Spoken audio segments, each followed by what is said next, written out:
Berhadapan langsung dengan rakyat tidaklah gampang, bahkan bagi politikus yang harusnya terbiasa dengan itu. Apalagi berkeliling Indonesia, sengaja membuka ruang dialog dan diuji, dihakimi dari beragam kalangan yang tentu punya keresahan, bahkan kemarahan berbeda-beda. Itu kenapa Desak Anies, salah satu model kampanye dari Anies Baswedan, sukses menarik perhatian publik. Jogja memang istimewa. Tadi masuk sini mau mlebu mriki kerasa sumuk. Sumuk jadi Anies ya? Sumuk enggak ini? Sumuk banget. Sumuk. Sumuk tapi bertahan. Semua mau mendesak di sini. Terima kasih buat semua yang hadir di sini. Terima kasih yang sudah menjadi bagian dari usaha kita bikin perubahan. Mana ini kira-kira? Tolong dibantu. Apakah Pak Anies mempunyai dobrakan kurikulum yang baru agar pendidikan di Indonesia itu anak-anaknya tidak bingung setelah lulus SMA itu kira-kira mau ngambil jurusan apa sih? Nah kemudian akhirnya salah jurusan dan berdampak pada SDM di Indonesia yang bingung mau cari kerja apa. Saya melihat sudah mulai ada peluang untuk sekarang mengambil mata kuliah di fakultas-fakultas yang berbeda-beda. Sekarang mulai ada peluang itu bukan? Mulai ada peluang. Artinya apa? Sebenarnya proses belajar di kuliah di kampus S1 jangan semata-mata ditempatkan sebagai persiapan kerja. Jangan, tapi tempatkan itu sebagai pembelajaran untuk membekali dengan pengalaman yang di dalamnya ada pengetahuan. Jadi di kampus itu jangan hanya aktif di ruang kelas, aktif juga di luar kelas. Dan tidak dibatasi hanya satu bidang, lengkapi dengan berbagai macam bidang. Luaskan Sam, ini jadi Desak Anies yang keberapa ya? Ini Desak Anies yang ke-18. 18. Oke, ini berapa orang nih yang datang? Kita baru buka pendaftaran 4 jam, yang daftar 7.000 dan sekarang kira-kira yang datang ini sekitar 2.500 sampai 3.000. Oke, kan sempat berkali-kali ganti tempat tuh. Iya. Saya pantau kan di sosial media tiba-tiba harusnya kan tempatnya bukan di sini nih. Iya, betul. Itu gimana? Ceritanya apa sih? 2 hari yang lalu kita sudah berkomunikasi dengan pihak pengelola salah satu museum itu yang ada di Kota Yogyakarta. Kita sudah mengikuti semua prosedur yang ada. Itu yang pertama di museum mana? Museum di Ponorogo. Di Ponorogo, betul. Itu pengumuman pertama tuh. Betul, kita sudah mengikuti semua proses yang ada, termasuk juga administrasi pembiayaan ataupun juga persuratan. Kami sudah menuntaskan semua dan sudah mendapat perizinan dari pihak pengelola. Tertulis ya? Sudah secara tertulis. Kemudian saat kita kemarin artinya tanggal 22 gitu kita sedang persiapan teknis, artinya memasang sound dan seterusnya, tiba-tiba kita mendapat informasi bahwa izin tersebut tidak diberikan ataupun dicabut kembali. Akhirnya itu pukul Dengan alasan apa? 19.40. Tapi secara informal waktu itu disampaikannya izin dicabut karena apa? Ya, rasanya itu tidak diberikan secara jelas. Tapi kami rasanya paham lah ini soal apa begitu. Padahal udah bayar segala tuh. Sudah DP. Sudah DP. Sebenarnya ada juga informasi ke kita, tapi rasanya agak serem kalau untuk disampaikan ya. Begitu. Oke, dan kemudian akhirnya tuh kalang kabut dong semalaman Iya, nyari. kita langsung nyari Karena tempat jadi infonya penggantinya. tuh H- berapa jam tuh berarti? Waduh, berapa Nggak nyampe belas? 12 jam. Nggak nyampe. Oke. Udah jam 8 malam itu kita baru kemudian kita tetap fight, kita tetap jalan. Sudah ada 7.000 orang yang menanti Pak Anies untuk didesak ya, dan bersama teman-teman muda, mahasiswa, siswa, akhirnya kita coba upayakan semaksimal mungkin ya. Hari ini alhamdulillah Dapat di sini. dapat di sini. Apapun kurikulumnya, tingkatkan kompetensi gurunya, tingkatkan kompetensi kepala sekolahnya. Tolong dibantu. Kira-kira.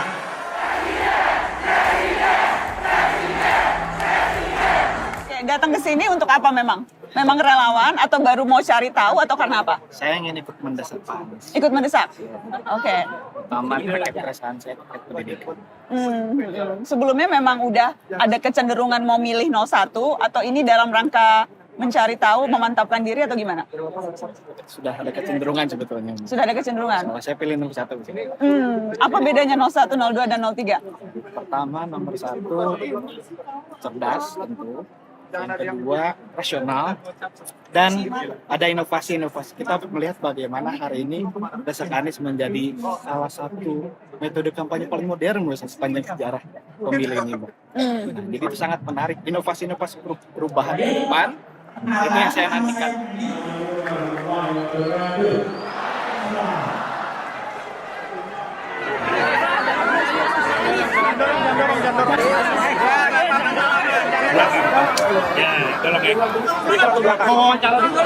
Hai Mas Anies. Halo. Ini tuh kota ke-18 Mas Anies. Tadi aku nanya. Saya nggak hafal, Mas. Iya, tadi aku cek ke panitia ini kota ke-18. Beda nggak setelah 18 kali melakukan ini? Jadi tiap yang saya temukan ya, tiap kota itu beda-beda. Jadi ketika di Jogja banyak bicara soal pendidikan. Kalau pembicaraan pendidikan itu relatif kalem, relatif menyampaikannya itu lebih banyak aspirasi. Nah, kalau kita datang ke tempat yang di situ ada konflik agraria, di situ ada persoalan perburuhan, maka suasana desaknya itu adalah suasana yang lebih bisa dibilang lebih hangat gitu. Karena mereka menginginkan adanya perubahan karena ada perasaan ketertekanan yang terasa. Jadi dari perjalanan ini saya malah nggak hafal 18 kota, tapi 18 kali. Tiap tempat itu punya nuansa yang beda-beda. Tapi satu hal yang pasti, mereka bisa bicara, mereka bisa menyampaikan bebas, dan kami merasa cara ini yang bisa membuat proses pemilihan apakah itu presiden, gubernur, wali kota akan lebih mencerminkan kondisi suasana di masyarakat.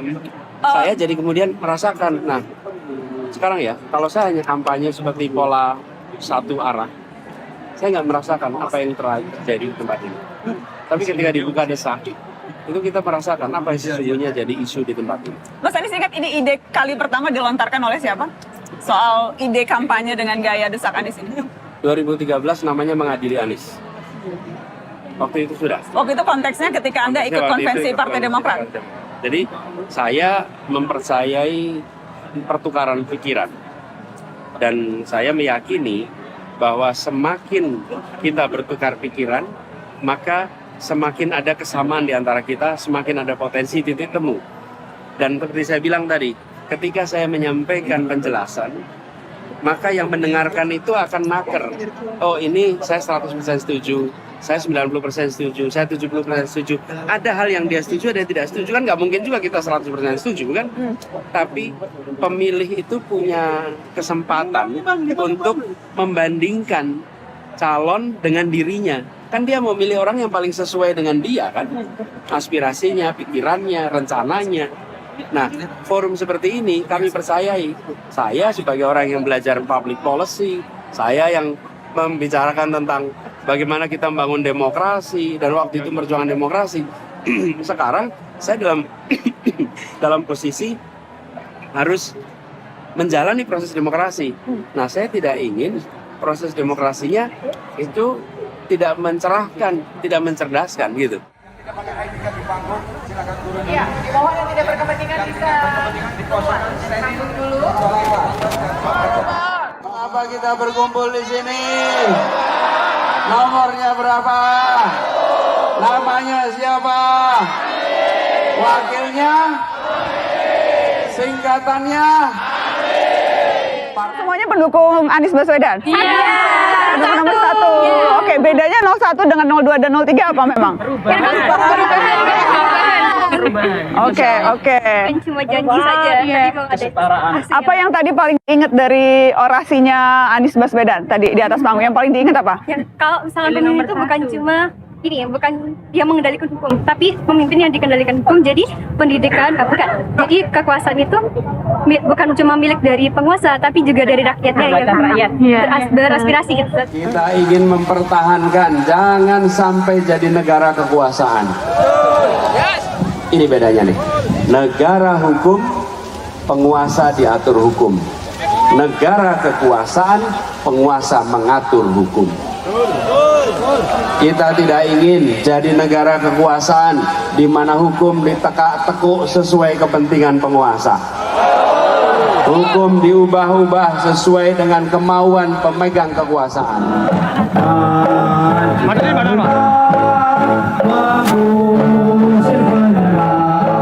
Ibu sekalian, sekarang saya minta semuanya hadir di sini.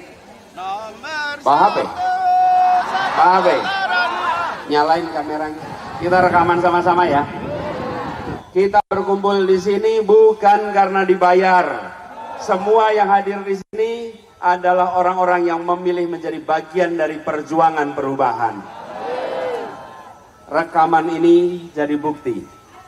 Rekaman ini jadi saksi yang ibu bapak bisa tunjukkan nanti.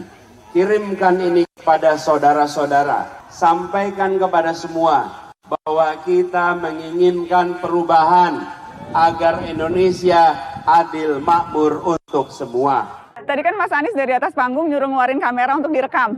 Sempet ngerekam nggak? Lihat dong rekamannya mana. Barbuk, ada yang sempet ngerekam nggak? Pengen lihat. Tadi kan katanya minta direkam terus disebar kan. Pada ngerekam nggak, makanya pengen tahu. Ada ibu ngerekam? Banyak semuanya hampir kerekam. Nah, tadi kan Capres 01 bilang direkam dan disebar minimal 40 orang. Akan melakukan itu nggak? Biasanya caranya meyakinkan orang supaya ikuti juga ngikut mau milih 01, biasanya caranya gimana? Tadi ditanyain kira-kira apa sih yang tadi kayak sembako itu mahal, pendidikan itu mahal nggak? Kalau misalkan mau mahal kita harus perubahan. Jadi kita harus menyebarkan perubahan melalui ajakan. Jadi bukan hanya mau milih tapi juga mau jadi relawan jurkam ya? Gitu ya? Sepenuh hati ya? Cinta ya? Oke. Tadi kan Mas Anies bilang yang datang ke sini nggak ada yang dibayar. Betul. Nggak dibayar. Kenapa? Nggak dibayar. Oke.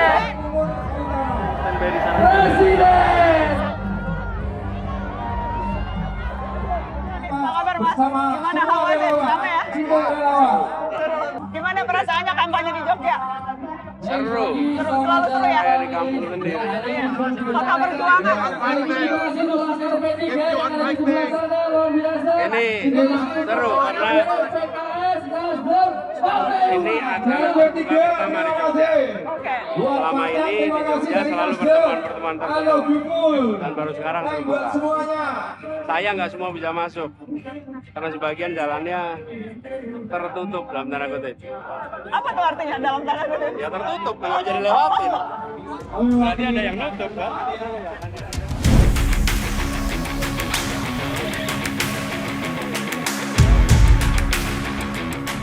Akan tetapi kelihayan berkomunikasi di tengah keroyokan bertatap muka juga perlu dioptimalkan di dunia maya.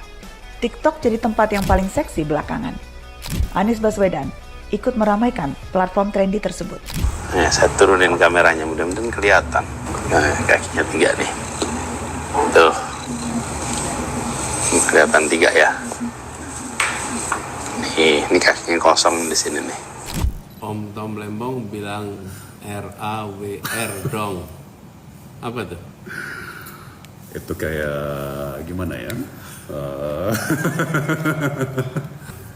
Suara singa, suara macan. Dikira ini singkatan apa gitu, huruf besar semua. Apakah strategi merambah TikTok itu berhasil? Yang jelas, mulai muncul pendukung-pendukung dari kalangan yang lebih muda dan lebih K-pop. Ini kamu bikin sendiri? Iya, bikin sendiri. Apa aja ini isinya? Aku buka ya. Tadi ada snack, terus stiker juga, terus ada kayak card gitu isinya quote-nya Pak Anies manis. Ini kamu semuanya bikin sendiri? Iya, ini yang desain temanku namanya Hani. Oke. Ini apa, kamu dari kelompok atau dari apa nih? Enggak, dari pribadi yang suka berapa K-pop orang? Gitu. Kalau ini aku bikinnya sama temanku, terus dia juga tadi bikin juga. Jadi kamu keluar duit sendiri nih? Iya. Buat bikin ini? Iya. Kamu bikin berapa banyak ini? Aku tadi bikin 24 sekitar 60-an. 60? Iya. 60 bungkusan ini? Iya. Ini berapa, habis duit berapa kamu? Adalah. Berapa? 100.000, 200.000, 300.000? Enggak nyampe. Nggak nyampe? Satu ini harganya berapa kira-kira? Ini kamu sampai foto segala ya? Iya. Iya, ini ada tulisannya apa? Kenapa kamu kok sampai bela-belain keluar duit bagi-bagi ini buat Capres 01 kenapa? Ya seru aja. Seru. Buat dukungan juga buat teman-teman. Iya, ini kan bentuk dukungan. Iya. Kamu sebelumnya udah pernah milih belum? Udah. Ini pemilu keberapa? Kedua. Aku ketiga sih, Kak. Ketiga. Pemilu-pemilu sebelumnya bikin kayak gini juga nggak? Enggak, baru kali ini. Baru kali ini. Apa yang mendorong bikin ini?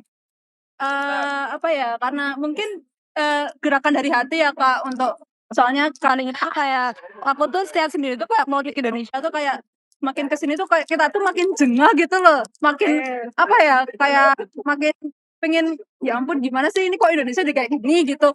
Terus aku tuh kan biasanya juga kayak enggak gitu loh ikutin politik Indonesia yang kayak gini gitu. Terus itu karena ada sosok calon pemimpin yang benar-benar insya Allah amanah gitu. Kenapa kan kita dukung? Oke, ini siapa sih? Ini Minggu. Oh, oke. Ono. Oh, oke. Kok aku pikir akan ada foto Mas Anies juga di situ. Ini ada. Oh, gitu.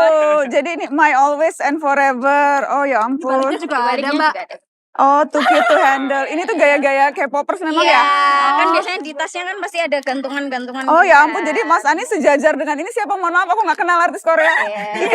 Iki siapa? Ini siapa? Suncho. Ini dia siapa sih? Membernya Seventeen. Oh, oke. Jadi 01 udah sejajar sama member Seventeen di mata K-popers. Oh, tapi jangan bawa-bawa ini ya. Jangan bawa-bawa idol sih. Oh gitu. Itu sensitif ya buat K-popers. Tapi kamu nggak takut dibilang ini main politik K-popers gitu nggak? Enggak sih. Kan kita nggak main itu. Kita kan mengkipopkan politik bukan mempolitikkan K-pop. Oh gitu. Kita tidak memperalat K-pop. Oke, tapi membuat politik menjadi K-pop. Iya, jadi have fun. Oke. Bedanya Desak Anies dengan live TikTok? Apa pengalamannya beda kalau live TikTok? Karena itu kan tanya jawab juga walaupun hanya melihat kamera, lebih spontan, lebih persiapannya lebih yang mana Desak Anies sama live TikTok? Beda sih. Kalau live TikTok itu kalau saya merasakan lebih santai, lebih seperti mengakhiri hari dengan ngobrol gitu. Sementara kalau Desak Anies, saya juga belajar, saya juga mengantisipasi. Contoh nih, saya ke Kalimantan Timur, ada Desak Anies sama Rinda. Jadi saya bersiap dong dengan persoalan tambang, persoalan lingkungan, kan banjir gara-gara kerusakan lingkungan, soal deforestasi, soal IKN. Bahkan saya bersiap untuk menerima pertanyaan yang keras soal IKN. Kan mereka yang akan di Kalimantan Timur, bukan? Ya. Jadi saya harus siapin tuh. Jadi kalau live TikTok saya nggak belajar dulu. Nah kalau live TikTok tuh pertanyaannya lebih personal. Okay. Gimana menghadapi stres, gimana ngadepin persoalan-persoalan yang lebih keseharian. Ada yang mau bikin Desak Anies edisi mencintai orang yang salah. Apa perlu dijalankan beneran di TikTok? Ini edisi unik ini. Bahwa kalau kemudian ternyata efek elektoralnya lebih tinggi ketika kampanye di live TikTok dibandingkan Desak Anies yang tentunya memerlukan effort dan belajar yang lebih, itu mengejutkan Anda tidak, Mas Anies? Iya, bahwa metode kampanye yang lebih sederhana ternyata mungkin jauh lebih bisa meningkatkan potensi suara. Iya, sebetulnya tentang bagaimana sosial media itu mendulang suara kita udah dengar. Yang mengejutkan bagi saya itu, saya tidak mengira ketika saya masuk ke TikTok mendapatkan reaksi yang sebesar ini. Itu nggak pernah terbayangkan. Karena ketika saya melakukan pertama kali itu juga kayak coba-coba yang nggak pakai persiapan khusus, nggak ada rencana khusus. Nah itu yang mengejutkan. Tapi bahwa TikTok itu berperan, di Filipina kita udah dengar contohnya, dan di beberapa tempat lain.